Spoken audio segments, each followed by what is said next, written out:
اعوذ باللہ من الشیطان الرجیم، بسم اللہ الرحمن الرحیم۔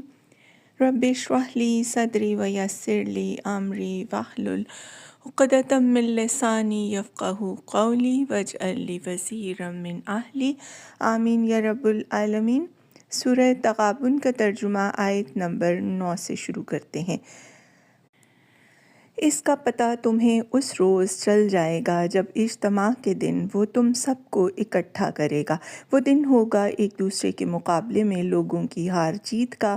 جو اللہ پر ایمان لایا ہے اور نیک عمل کرتا ہے، اللہ اس کے گناہ جھاڑ دے گا اور اسے ایسی جنتوں میں داخل کرے گا جن کے نیچے نہریں بہتی ہوں گی۔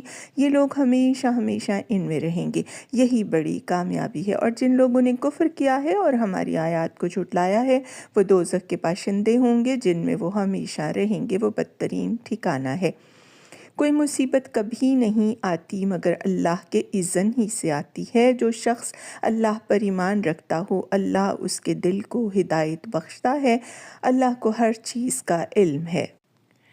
اللہ کی اطاعت کرو اور رسول صلی اللہ علیہ وآلہ وسلم کی اطاعت کرو، لیکن اگر تم اطاعت سے منہ موڑتے ہو تو ہمارے رسول صلی اللہ علیہ وآلہ وسلم پر صاف صاف حق پہنچا دینے کے سوا کوئی ذمہ داری نہیں ہے۔ اللہ وہ ہے جس کے سوا کوئی خدا نہیں، لہٰذا ایمان لانے والوں کو اللہ ہی پر بھروسہ کرنا چاہیے۔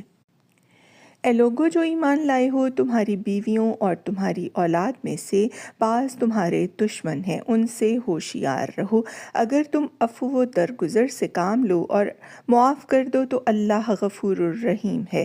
تمہارے مال اور تمہاری اولاد تو ایک آزمائش ہے اور اللہ ہی ہے جس کے پاس بڑا اجر ہے، لہٰذا جہاں تک تمہارے بس میں ہو اللہ سے ڈرتے رہو اور سنو اور اطاعت کرو۔ اور اپنے مال خرچ کرو، یہ تمہارے ہی لیے بہتر ہے۔ جو اپنے دل کی تنگی سے محفوظ رہ گئے، بس وہی فلاح پانے والے ہیں۔ اگر تم اللہ کو قرض حسنہ دو تو وہ تمہیں کئی گنا بڑھا کر دے گا اور تمہارے قصوروں سے درگزر فرمائے گا۔ اللہ بڑا قدردان اور بردبار ہے، حاضر اور غائب، ہر چیز کو جانتا ہے، زبردست اور دانا ہے۔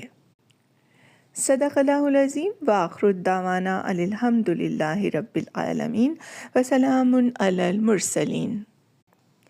اے اللہ، ہم آپ سے نفع دینے والے علم، پاکیزہ رزق اور قبول ہونے والے عمل کا سوال کرتے ہیں، آمین یا رب العالمین۔